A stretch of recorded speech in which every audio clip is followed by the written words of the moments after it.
फरवरी है, दिन मंगलवार का है और बेतिया चंपारण की धरती पर मैं हूं और बेतिया के डीआईजी प्रणब कुमार परवीन जी का एक बेहतर इंटरव्यू करीब 42 मिनट का आप हमारे चैनल पर देख सकते हैं। इस इंटरव्यू की क्या क्या खासियत है, किस तरह एक डीआईजी के भाई आत्महत्या कर लेते हैं, उनके साथ एक घटना घटती है और 2000 में उनकी मां का इंतकाल होता है, फिर पिताजी गुजर जाते हैं, कैसे एक पिता टीचर रहते हुए अपने पुत्र को पढ़ाता है। ये संघर्ष बड़ा डीआईजी बेतिया का आज अंतिम दिन है और 28 तारीख को ही इनका रिटायरमेंट का दिन है। आप ये 42 मिनट का महत्वपूर्ण वीडियो जिसमें मोतिहारी के पूर्व एसपी पर बेतिया के डीआईजी ने एक लिखा पढ़ी कर दी थी, उसके बाद पुलिस मुख्यालय में हड़कंप मच गई थी। मैं बेतिया चंपारण आया हुआ हूँ, भागलपुर से करीब 340 किलोमीटर दूर, और इस डीआईजी की कार्यशैली ऐसी है कि वर्तमान डीजीपी आरएस भट्टी ने भी प्रशंसा की है। आप हमारे चैनल पर बने रहिए, महत्वपूर्ण और ताज़ा जानकारी मैं आपको देता रहूँगा। मैं बेतिया से दीपक नौरंगी। 28 फरवरी है और दिन मंगलवार का है। वैसे तो बिहार में कई आईएएस और आईपीएस अधिकारी का मैंने इंटरव्यू लिया है, लेकिन एक बड़ा नाम और अब कार्यशैली के लिए बेहतर रूप में इनकी कार्यशैली पुलिस विभाग को, बिहार पुलिस को याद रहेगी। सेवा का अंतिम दिन, तारीख 28 फरवरी, नाम बेतिया डीआईजी आप पढ़ सकते हैं, श्री प्रणब कुमार परवीन। 7/8/2021 को इन्होंने अपना योगदान दिया था। मैं सर से बहुत अहम सवाल करूंगा। लोग डॉक्टर बनना चाहते हैं, बहुत अधिक आदमी वैज्ञानिक बनना चाहते हैं, बड़ी बड़ी नौकरी करना चाहते हैं, आईएएस भी बन सकते थे। पुलिस विभाग में ही प्रणब कुमार जी क्यों आए? पारिवारिक क्या है पृष्ठभूमि? माता पिताजी क्या करते थे? कहाँ के मूलतः रहने वाले हैं? हाँ सर, नमस्ते। नमस्ते। कहाँ के रहने वाले हैं सर? हमारा घर सहरसा है। सहरसा के रहने वाले? बिल्कुल। कैसे सर सहरसा में पढ़ाई लिखाई आपने की? क्या बनने की इच्छा थी प्रणब कुमार जी? जब छोटे थे हम तो बस माँ बाप का जो आदेश होता था, पढ़ना है तो पढ़ना है। किसी तरह का कोई उस समय सोच नहीं थी कि आगे क्या करना है, किसी तरह से कुछ नहीं, बस पढ़ना है, पढ़ाई करना है। उसके आगे का रास्ता जो हमको ले जाएगा उसी में हम जाएंगे। आई डोंट नो क्या होना है। पिताजी क्या करते थे? पिताजी शिक्षक थे, कॉलेज में प्रोफेसर थे वो। हाँ। और उनके द्वारा ही मुझे बचपन में पढ़ाया गया।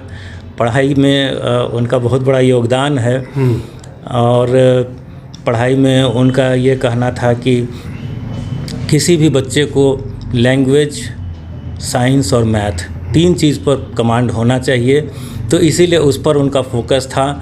नतीजा ये हुआ कि धीरे धीरे हमारा लैंग्वेज भी अच्छा हो पाया और मैथ हमारा इंटरेस्टिंग सब्जेक्ट रहा, साइंस में भी हमारा इंटरेस्ट जगा और अल्टीमेटली हमने फिज़िक्स से एमएससी किया पटना यूनिवर्सिटी से। सर कितने परिवार में कौन कौन लोग हैं, भाई बहन? हमारे बस हम लोग 3 भाई बहन थे कहेंगे, इसीलिए कि एक छोटा भाई था वो अब नहीं रहा, तो अब एक बहन है और हम हैं। कैसे क्या मन में आया कि पुलिस विभाग में ही आना है? क्या कैसा लगा? जब नौकरी की खोज शुरू हुई तो ऐसा भी कुछ नहीं था कि किस डिपार्टमेंट में जाना है, ये भी हमने नहीं सोचा था। इतना ही था, पिताजी टीचर थे तो मैं भी उसी ओर प्रेरित था कि मुझे भी टीचर बनना है, फिज़िक्स का प्रोफेसर बन जाऊं अच्छी जगह पे। लेकिन उस यूपीएससी का दौर शुरू हुआ, यूपीएससी देना शुरू किया, लेकिन तकदीर अपनी है। वहाँ भी यह हुआ कि पीटी तो हमने 4 बार निकाला, लेकिन मेंस का सब्जेक्ट का चुनाव हमने बिल्कुल अपने इमोशंस में प्रॉपर नहीं किया। हमने अपना विषय नहीं छोड़ा, फिज़िक्स रखा और स्टैटिस्टिक्स रखा। तो उस समय जो सिस्टम रहा हो कि फ़िज़िक्स में ज़्यादा नंबर नहीं आते थे, लेकिन फिर भी मैं छोड़ा नहीं। तो इस तरह से वो समय निकला। बाद में ये हुआ कि हमारे कुछ मित्र लोग बीपीएससी की परीक्षा देने गए, तो हमने भी अप्लाई किया, लेकिन लास्ट मोमेंट में जब 2 दिन बचा हुआ है बीपीएससी एग्ज़ाम का, तो सभी ने कहा कि अब चलो एग्ज़ाम देने, और हमारी तैयारी भी नहीं थी उस समय। लेकिन एक मोटिवेशन के तहत लास्ट में मैं एग्ज़ाम दिया, और ऐसा हुआ कि जो पिछला प्रिपरेशन था या जो अपना कॉन्सेप्ट था उसी आधार पर हमने परीक्षा दिया, और संजोग से जब रिज़ल्ट आया तो उस सूची में पहला नाम मेरा ही था। कैसा लगा माता पिता को जब मालूम पड़ा कि पहले आपका नाम आ गया है? परिवार को लोग कैसा लगा? बिल्कुल, हमारे पिताजी उस दिन एकदम भावुक होकर के चूमने लगे, क्योंकि वो बहुत बड़ी उपलब्धि थी।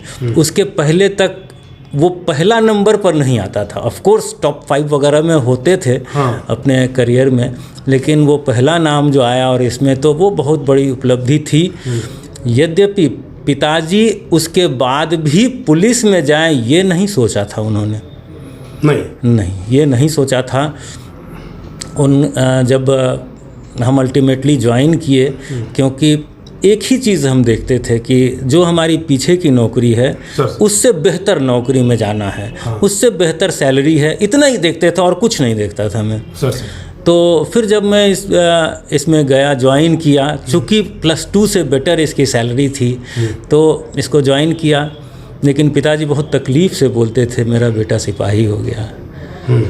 माँ को कैसा लगा? नहीं, माँ को भी मतलब अच्छा तो सबको लग रहा था, लेकिन एक जो था उस समय माहौल जो था पुलिस का कि पुलिस के बारे में आपको इसके पहले ये बताऊं कि मैं इंजीनियरिंग भी क्वालिफाई किया था। कहाँ से? और यहीं बिहार इंजीनियरिंग। बिल्कुल, हमारा एडमिशन भी हुआ था सिंदरी में। उस ज़माने में सिविल का बहुत चलन था और वही मुझे मिला भी था, लेकिन उसको मैंने ज्वाइन नहीं किया। एडमिशन लिया लेकिन फिर नहीं गया, क्योंकि ऐसी मान्यता थी कि इंजीनियर लोग जो होते हैं वो भ्रष्टाचार में लिप्त हो ही जाते हैं। और जब इस विभाग में मैं आया तो पिताजी उनका यही कहना था, इस विभाग में तुमको अच्छे लोग मिलेंगे ही नहीं, कोई अच्छा आदमी तुम्हारे पास नहीं होगा, इसीलिए तुम इस विभाग में आईजी भी बन जाओगे तो मुझे कोई खुशी नहीं होगी। लेकिन ईश्वर की कृपा है कि उन लोगों ने जिस तरह से हमारा लालन पालन किया और जो आदर्श उन्होंने हमारे अंदर डाले उसको हम निभा पाए। इतनी दृढ़ता ईश्वर की कृपा से रही, और हमको लगता है कि आज अगर हमारे पिताजी होते तो शायद वो खुशी से फूले नहीं समाते। तो क्या पिताजी कभी डेट कर गए सर? हाँ, पिताजी नहीं है, 2006 में उनका स्वर्गवास हो गया। क्या स्वास्थ्य ठीक नहीं चल रहा था पिताजी का? वो ब्रेन हेमरेज हो गया। क्या नाम था पिताजी का पूरा सर? वो राम विलास प्रसाद साहू थे, प्रोफेसर थे, इसीलिए उनको प्रोफेसर RVP साहू करके लोग जानते हैं।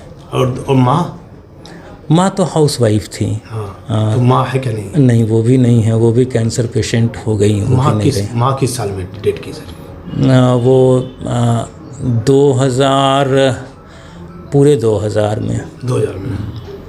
देखिए, बहुत संघर्ष पूरा DIG प्रणब कुमार का लगातार जीवन काल रहा। माँ का देहांत सन 2000 में आता है, 2006 में पिताजी छोड़कर चले जाते हैं। कैसा लगा एक साथ अचानक माँ पिताजी का छोड़ के दुनिया से चला जाना? माँ चली गई, पिताजी चले गए, और इतना ही नहीं, इन दोनों के बीच में हमारा छोटा भाई भी चला गया। ये 3 घटना लगातार घटी और ऐसा लगा घर में एक वैक्यूम हो गया, घर देखने वाला भी कोई नहीं है, सारी जवाबदेही हमारे ही ऊपर आ गई।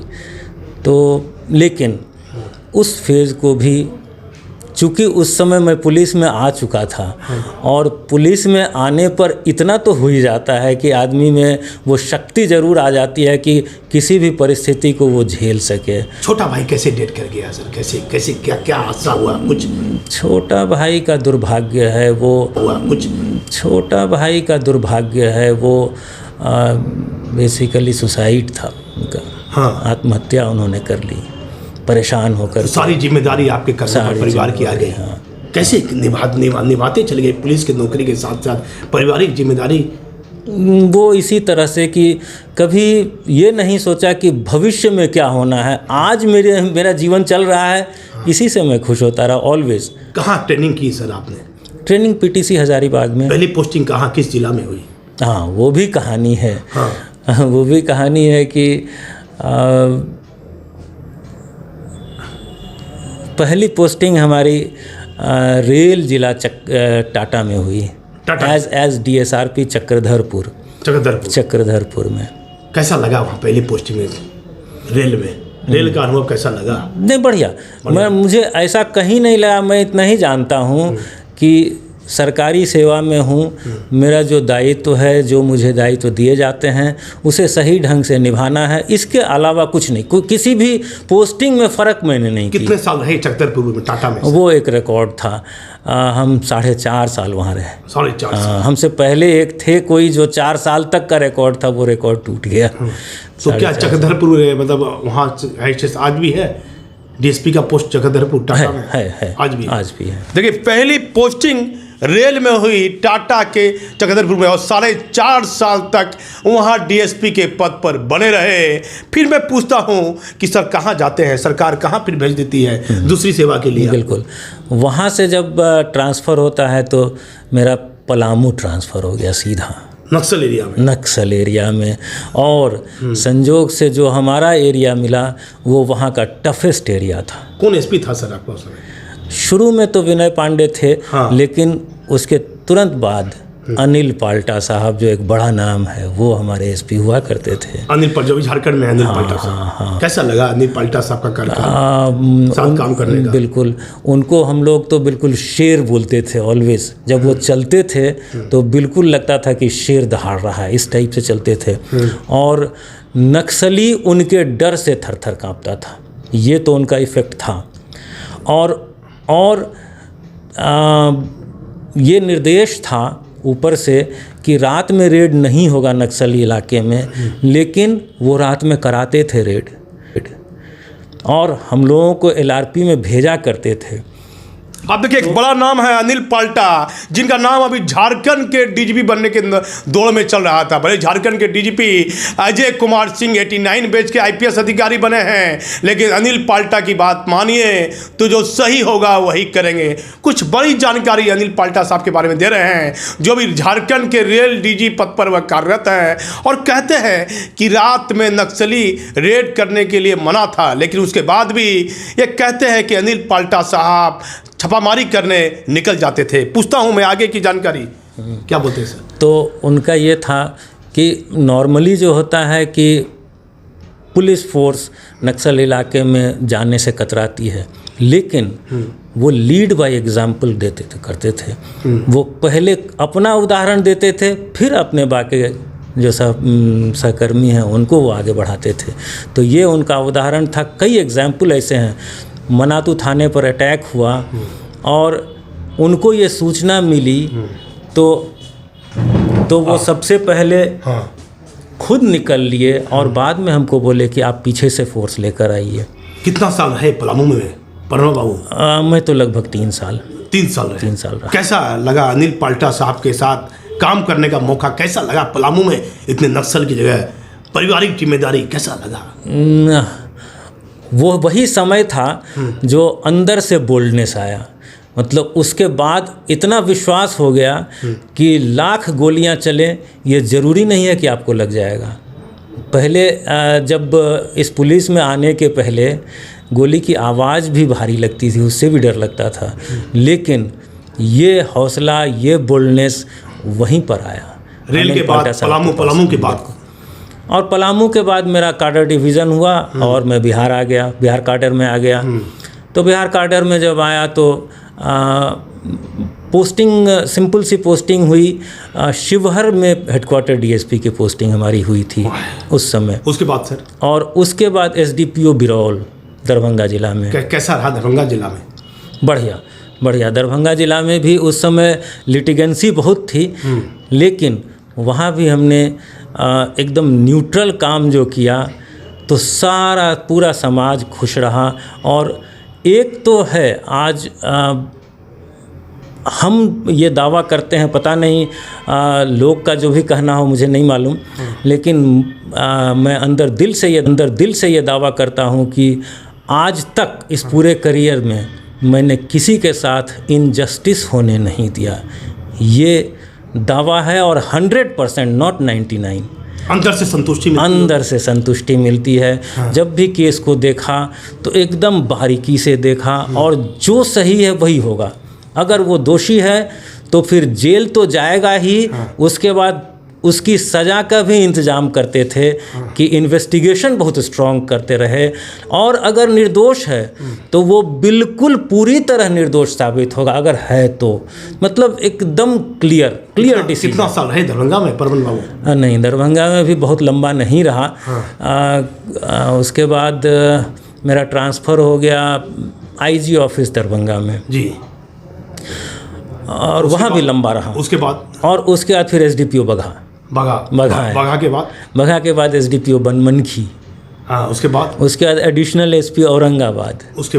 उसके बाद ही मैं आया एसपी एसटीएफ बन के। हाँ। जहाँ पहले अमित कुमार साहब थे। हाँ। और बाद में सुशील खोपड़े साहब। कैसा लगा एसटीएफ का कार्यकाल आपको? एसटीएफ वो जो प्राइड की फीलिंग होती है उसके बाद बहुत आने लगी। हाँ। एक तो एसटीएफ का काम जो है, हाँ, वो असली पुलिसिंग वहाँ पर दिखता है। हाँ। जो अपराधी एकदम पूरा थर-थर काँपे जिस वर्दी से, जिस एक्शन से, एकदम कमांडो वाला, तो वो चीज़ वहाँ दिखता है। एक बड़ा खुलासा कर दिया बेतिया के डीआईजी हैं परवन कुमार परवीन। इन्होंने कहा कि एसटीएफ में पुलिस की कार्यशैली दिखती है, काम इनको दिखता है। कैसा एसटीएफ में काम दिखा परवन बाबू? बहुत बढ़िया। हम तो वहाँ जो ट्रेनिंग, जितने भी जवान हैं उनकी कमांडो ट्रेनिंग होती थी, और टीम में उन लोगों को भेजा जाता था, और कई बड़े बड़े नक्सल के खिलाफ कार्रवाई होती रही। तो वो एक लगता था, बिकॉज़ हम तो झारखंड में काम करके आए ही थे, नक्सली के खिलाफ लड़ाई लड़े ही हम। तो उसके बाद फिर एसटीएफ में उस टाइप की फीलिंग यहाँ भी डेवलप हुई थी। तो एसटीएफ के बाद कहाँ आए? एसटीएफ के बाद फिर स्पेशल ब्रांच के बाद मैंने अपना उस बीच में एक पीरियड था जो कुछ दिनों के लिए मैं एसपी अररिया छुट्टी में गई हुई थी। उस पीरियड में मुझे वहाँ नोटिफिकेशन करके दिया गया। हाँ। तो वहाँ रहा। आई थिंक कि वो मे बी 25 दिन या 26 दिन जो भी हो, वहाँ रहा। और उसके बाद फिर वापस स्पेशल ब्रांच, और डीआईजी बनने के बाद हाँ, तब मेरी पहली पोस्टिंग हुई डीआईजी कोशी रेंज सहरसा में। कैसा लगा? बहुत बढ़िया। और ये जहाँ के आप रहने वाले हैं, वहीं के डीआईजी बन के चले गए। ये इतना बड़ा सम्मान मुझे दिया गया सरकार की ओर से। देखिए, एक बड़ी बात फिर कह दी कि सहरसा के मूलतः रहने वाले हैं परवन कुमार परवीन, और ये कहते हैं कि जहाँ के ये रहने वाले हैं, राज्य सरकार ने ऐसी मेहरबानी की, उसी रेंज के सहरसा के डीआईजी बनकर ये चले गए। कैसा लगा कि जहाँ के रहने वाले हैं वहीं को लोग को लगता है कि माता पिता की इच्छा को पूरी करने के लिए चले गए? हाँ, बिल्कुल।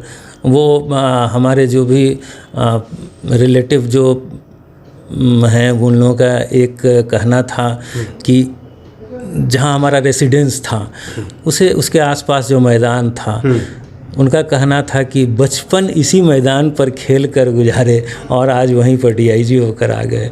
देखिए, बचपन, इंसान का बचपन बहुत महत्वपूर्ण रखता है, और ऐसा मैंने किसी आईपीएस के जीवन में नहीं देखा जहाँ बचपन में खेले कूदे हैं, वहाँ के उसी मैदान में डीआईजी के पद पर चले आए। बड़ा किस्मत का मैं इनको धनी मानता हूँ परवन कुमार परवीन जी। लेकिन दुख भरा जीवन रहा। माता पिता जीवित रहते तो इनको वह दिन देखने को मिलता कि आज इनका पुत्र डीआईजी बेतिया के पद पर रिटायर हो रहा है, अंतिम दिन है सेवा का। कैसा लग रहा है? माता पिता जीवन में नहीं है और आज रहते तो कैसा लगता? आज उनको लगता कि जो उनकी शिक्षा थी वो पूर्ण हो गई, क्योंकि माता पिता और गुरु, हाँ, इनका काम ही होता है बच्चों को शिक्षा देना। और वो शिक्षा अगर सफल हो गई तो हमको लगता है वो उनको अपना जीवन का सबसे बड़ा अचीवमेंट लगता है। तो वो आज फील उनको वो कर पाते। सहरसा के बाद कहाँ पोस्टिंग हुई? बस उसके बाद यहीं हूँ, बेतिया। बिल्कुल। कैसा लगा कि बघा में आप दो बार पोस्टिंग आपकी रही? क्या ऊपर वाले की मेहरबानी बोलिए या माता पिता का आशीर्वाद? पन्ना बाबू, बेटा सुनते हैं कई अधिकारियों ने मुझे कहा कि बहुत अच्छे पोस्ट पर बेटा आपका है। हाँ, वो यूएसए से पढ़ाई किया, बैचलर्स और मास्टर्स। बहुत अच्छे पोस्ट पर बेटा आपका है। हाँ, वो यूएसए से पढ़ाई किया, बैचलर्स और मास्टर्स वहीं से किया है यूएसए से। तो ये अचीवमेंट तो हुआ। कैसा सौभाग्य लगा? बगहा में आप रहे, आज बगहा के डीआईजी आप हैं। बगहा, मोतिहारी और बेतिया ये आप ही के अंडर में आता, आप ही में कैसा लगा यहाँ? बिल्कुल, इधर आकर के ये लगा कि एक बार तो एसडीपीओ बगहा रहा था। हाँ। और वापस प्रायः ऐसा होता है कि लोग वापस उस जगह पर जाते हैं तो कई तरह की बातें होती हैं, लेकिन मुझे इतना सम्मान मिला कि मैं भूल नहीं सकता हूँ। ये पूरा चंपारण जो है वो एकदम अपना जैसा लगने लगा है। लोग जो इतना सम्मान देते हैं तो मुझे लगता है कि अब इस चंपारण को मैं भूल नहीं पाऊंगा। ये हमारे दिल में बस चुका है एकदम। देखिए, बेतिया, चंपारण इनके दिल में कहीं ना कहीं बस गया है। 2 बार बगहा रहे, फिर उसी जगह के डीआईजी बनकर चले आए। क्या मानते हैं, पूरे जीवन में कभी सोचा भी था कि जहाँ जहाँ नौकरी कीजिएगा उसी रेंज के डीआईजी बनने का सौभाग्य प्राप्त होगा? नहीं, बिल्कुल नहीं, बिल्कुल नहीं, ऐसा कभी नहीं सोचा था। ये भी एक रिवॉर्ड के रूप में ही दिया गया सरकार की तरफ से, मेरा ऐसा मानना है। मतलब ऐसा लगता है कि मुझ पर कुछ खासा मेहरबानी सरकार के द्वारा की गई कि एक तो घर में पोस्टिंग हुई और उसके बाद चंपारण को माना जाता है अच्छी जगह रहने के लिए है। सर, शादी तो कहाँ की? मैंने पूछा नहीं, शादी कहाँ की पर्ण बहू? अच्छा, हमारी शादी वो गोगरी जमालपुर है, खगड़िया ज़िला में। हाँ। तो वहीं हमारा ससुराल है। हाँ। वैसे वो लोग ओरिजिनली रहने वाले हैं मुंगेर में, एक बरियारपुर जगह है। हाँ। वहाँ के, तो इसीलिए ससुराल आप हमारा दोनों कह सकते हैं, Bariyarpur and Gogri Jamalpur. Yes yes yes yes yes, बिल्कुल। शादी मतलब माता पिता कराए कि कहीं लव मैरिज शादी? नहीं नहीं, बिल्कुल माता पिता बिल्कुल बिल्कुल। हाँ। तो कैसे, कितने बाल बच्चे हैं सर? बस एक ही लड़का? क्या एक ही लड़का है, प्रखर। कहाँ से पढ़ाई लिखाई किया प्रखर? प्रखर हम जहाँ जहाँ घूमते रहे उसको साथ लेकर घूमते रहे। हाँ। केवल लास्ट में जब हम यहाँ चले आए एसटीएफ में, एसपी एसटीएफ हो गए।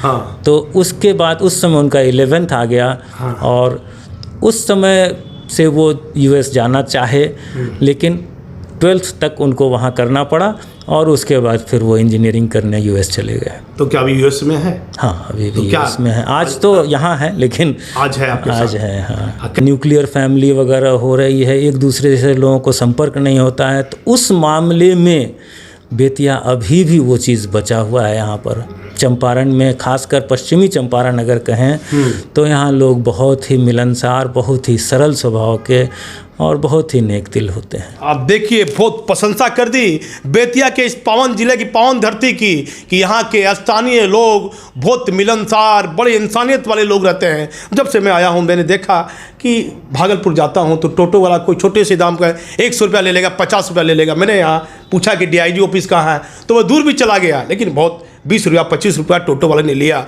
मुझे लगा कि इतने बड़े जीवन में इतने कम पैसे में कोई टोटो वाला कहीं नहीं पहुंचा सकता है। बड़ा मैंने महसूस किया है। कैसा लगा उसके बाद? यहाँ तो कोई बोलते वाल्मीकि नगर है, वो है जहाँ बागू क्या क्या है, सीएम भी आए थे, मुख्यमंत्री नीतीश कुमार भी। हाँ बिल्कुल, कैसी जगह? बिल्कुल, माननीय मुख्यमंत्री यहाँ आते रहते हैं। जब भी कोई भी प्रोग्राम होता है तो निश्चित यहाँ का तो उसमें शामिल होता ही है। तो इस तरह से इस जगह का कुछ अलग ही महत्व है उनके लिए भी, और बाकी और भी पदाधिकारीगण जो हैं वो भी इस जगह पर बीच बीच में आना घूमना पसंद करते हैं, क्योंकि प्राकृतिक वातावरण है और लोग शहर के भागदौड़ से कुछ दिनों के लिए इधर आकर के थोड़ा सा उनको लगता है रिलीफ मिला, स्ट्रेस फ्री लाइफ होता है इधर का, तो वो है।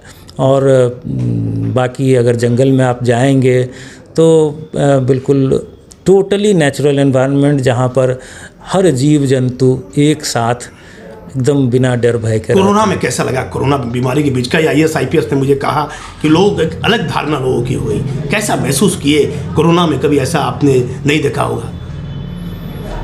कोरोना पीरियड में तो पहला जो पीरियड था तो उस समय मैं पटना ही में था। हाँ। उस समय एसपी स्पेशल ब्रांच हुआ करता था।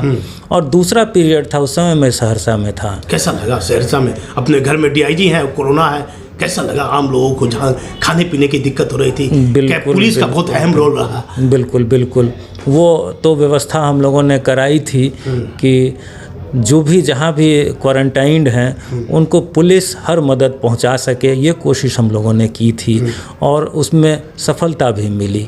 इस साइबर अपराध को लेकर छोटे छोटे बच्चे आजकल मोबाइल के प्रति लोगों की रुचि बढ़ रही है, शारीरिक परिश्रम लोग नहीं करना चाहते हैं, इस पर क्या कहिएगा प्रणव बाबू? गार्जियन के कंट्रोल में हुआ करता था, गार्जियन को भी उनका भी एंगेजमेंट कोई वैसा बहुत नहीं होता था।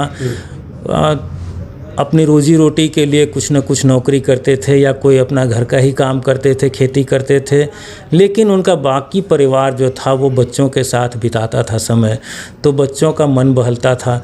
लेकिन आज इतना भाग दौड़ हो गया है कि लोग हस्बैंड वाइफ दोनों पैसे के पीछे, नौकरी के पीछे भाग रहे हैं, क्योंकि घर चलाना लोगों को लगता है कि शायद बेटर लिविंग के लिए लोग इस तरह से भाग दौड़ कर रहे हैं।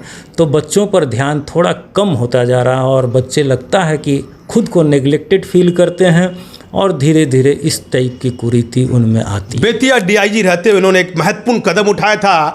मैं उस रेंज जिला के एसपी का नाम नहीं लूँगा। इन्होंने लिख दिया था कि एसपी थानेदार की बदली पोस्टिंग में कुछ गड़बड़ी की है।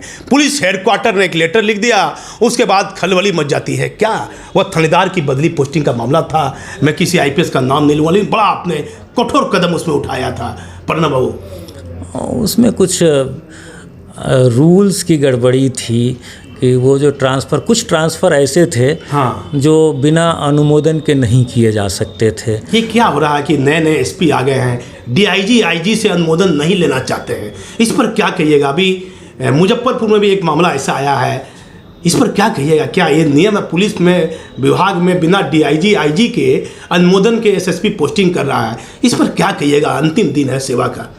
नहीं, इस पर मेरा कोई कमेंट नहीं होगा। पर्सन टू पर्सन अब वैरी कर सकता है, हो सकता है कुछ लोगों को जानकारी का अभाव हो कि कोई भी पोस्टिंग कर रहे हैं तो आपका क्या दायरा है, ऊपर वाले की ज़रूरत कहाँ पड़ती है, तो ये हो सकता है जानकारी का अभाव में इस पर कोई पड़ती है, तो ये हो सकता है जानकारी का अभाव में इस पर कोई कमेंट। लेकिन नियम क्या है थानेदार की पोस्टिंग को लेकर? क्या नियम है?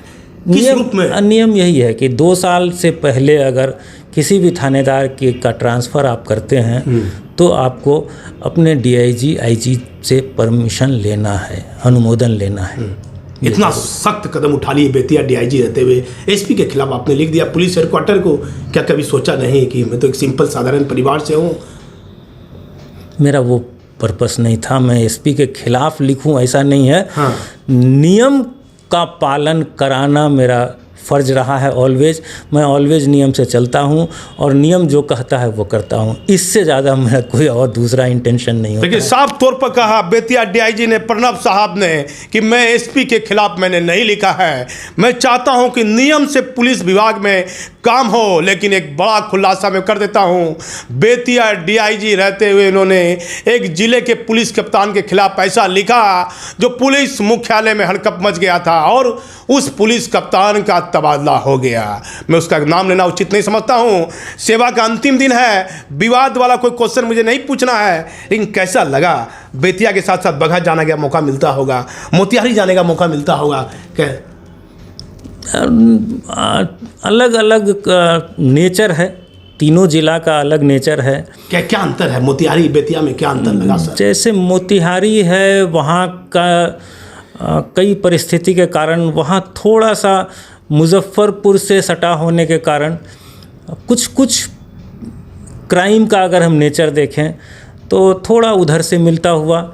जैसे जैसे वेस्ट की ओर हम बढ़ते हैं, बेतिया हो और उसके बाद फिर बगहा हो, तो वो टेंडेंसी कम होती है। इधर के लोग ज़्यादा शांति प्रिय हैं और पीसफुल लाइफ जीना चाहते हैं। पहले अपहरण का उद्योग वो था, हाँ, वो एक समय डर का माहौल बना रहता था। बिल्कुल बेतिया में वो क्या वही बेतिया है? क्या बेतिया शांत हो गया है? बेतिया शांत हो गया, अब वो चीज़ नहीं है। वो पुरानी लोग कहानी कहते हैं कि अंग्रेज के शासनकाल का यहाँ बहुत चीज़ें बनी हुई हैं, बहुत ऐसी चीज़ें हैं जो अंग्रेज ब्रिटिश साल के शासन की है। हाँ, सही है, बिल्कुल सही है, बिल्कुल। यहाँ ऐतिहासिक जगह भी है ये। अगर आप देखें तो जो बापू की धरती ही रही है ये। बापू हमारे यहीं से चंपारण सत्याग्रह शुरू किए जिससे वो बापू बन पाए। तो ये धरती तो महत्वपूर्ण है ही है। देखिए, महात्मा गांधी की बात करते हैं। महात्मा गांधी ने चंपारण की धरती से सत्याग्रह का आंदोलन शुरू किया था, ये वही धरती है। चंपारण की धरती से सत्याग्रह का आंदोलन शुरू किया था, ये वही धरती है जहां पहले अपहरण के मामले में बड़े बड़े आईपीएस अधिकारी की नींद उड़ जाती थी, लेकिन अब ये सामान्य है, लोग मिलनसार हैं, आम लोग अच्छे से मिलते हैं। कैसी पुलिस की कार्यशैली कैसी आपको दिखी? कैसा एसपी का रोल है? वर्तमान एसपी के साथ कैसा रहा आपका कार्यकाल? बढ़िया बढ़िया।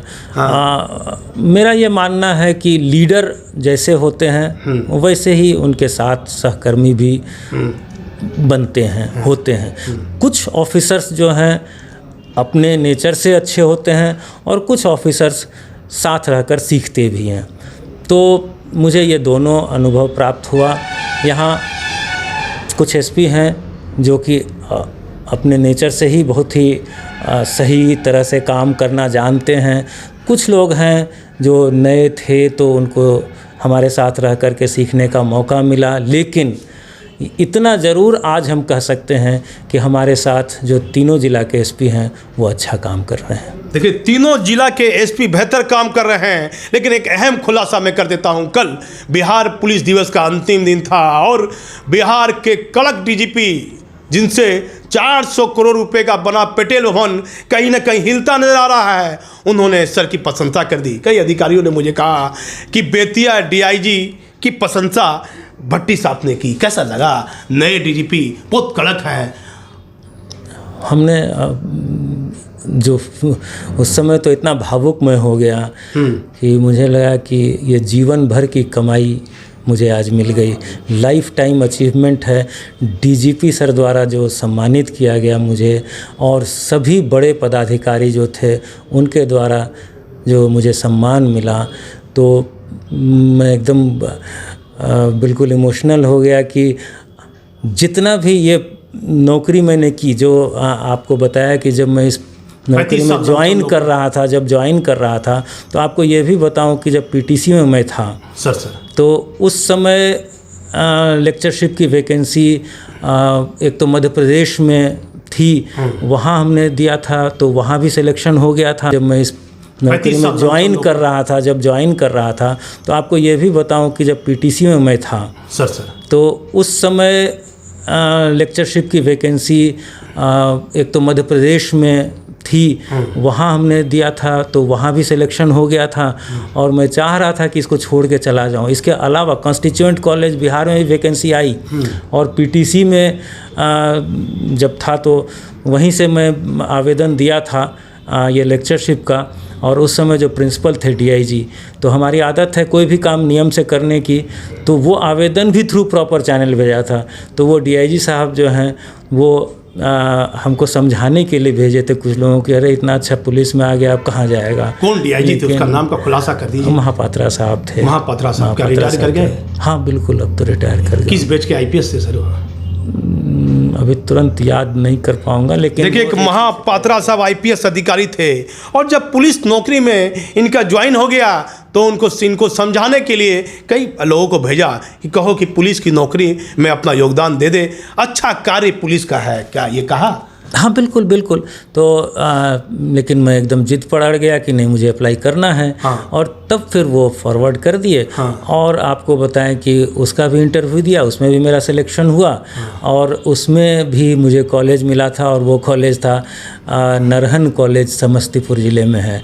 तो वहाँ मुझे पोस्टिंग मिली, लेकिन फिर काफ़ी लंबा समय बीत गया था पुलिस में। तो कड़क आईपीएस भट्टी साहब कैसे प्रशंसा कर दी उतने आदमी के सामने में? वही चर्चा का विषय। वही मैं बोल रहा हूँ कि एक उस समय था जब मैं छोड़ना चाह रहा था नौकरी को। हाँ। और आज का दिन है जो लगता है कि यही पुलिस हमारा जीवन बन गया और इतना बड़ा पुलिस परिवार हमारा अपना परिवार है। और इतने बड़े डीजीपी, बड़ा नाम जो आप बताया कि कड़क डीजीपी और अपराइट डीजीपी, उनके द्वारा जो सम्मान दिया गया और उनके साथ साथ सभी सीनियर ऑफिसर्स के द्वारा जो सम्मान दिया गया, तो आज मुझे लगता है कि मेरा जीवन धन्य हो गया। देखिए, आरएस भट्टी साहब ने इनको कल सम्मान दिया बिहार पुलिस दिवस के विदाई पर, और डीजीपी साहब का नाम लेते लेते इनके आंख में कहीं ना कहीं मुझे आंसू झलकते दिख रहे हैं। बिहार का डीजीपी, बड़ा नाम, जिनके समय में एडीजी मतलब अपर पुलिस महानिदेशक रैंक के अधिकारियों को मिलने के लिए बाहर खड़ा रहना पड़ता है, उस डीजीपी ने इनकी प्रशंसा की है। इसका मतलब प्रणब कुमार परवीन ने कहीं तो बेहतर काम बेतिया में डीआईजी रहते हुए किया होगा। इसलिए मैं करीब 340 किलोमीटर दूर इनसे मिलने के लिए, इनका इंटरव्यू लेने के लिए आया। मुझे कई आईपीएस ने कहा, काफ़ी ऐसे आईपीएस रहे हैं जो हरियाणा से भागलपुर में डीआईजी रह के जुड़े हुए हैं। काजमी साहब हैं, निवरान साहब हैं, और रतन लाल साहब जी हैं, बड़े बड़े रामचंद्र साहब जी हैं, बड़े बड़े आईपीएस अधिकारी का नाम इसमें लिखा हुआ है, जिनसे मेरा व्यक्तिगत परिचय भी रहा। भारद्वाज साहब हैं, गुप्तेश्वर पांडे हैं, अरविंद पांडे साहब हैं, पीता वर्मा जी हैं। कैसा लगा जब भट्टी साहब ने इतने अधिकारियों के बीच में आपको कहा, तो कैसा लगा? माता पिता की याद आई होगी। हाँ, कि एक समय पुलिस की नौकरी करना नहीं चाहते थे। हाँ, बिल्कुल। और आज ऐसा लग रहा है कि एक परिवार को छोड़कर जा रहे हैं। हाँ, बिल्कुल। आज वही फील हो रहा है कि ये पुलिस ही अब हमारा परिवार है। हाँ। और हम यही चाहेंगे कि इससे जुड़े रहें। ठीक है, सेवा के रूप में नहीं, लेकिन परिवार के रूप में तो हम जरूर जुड़े रहेंगे इस पुलिस परिवार से। मेरा अंतिम सवाल रहेगा, क्या बिहार में रहिएगा या बेटा के पास विदेश यूएसए चले जाइएगा?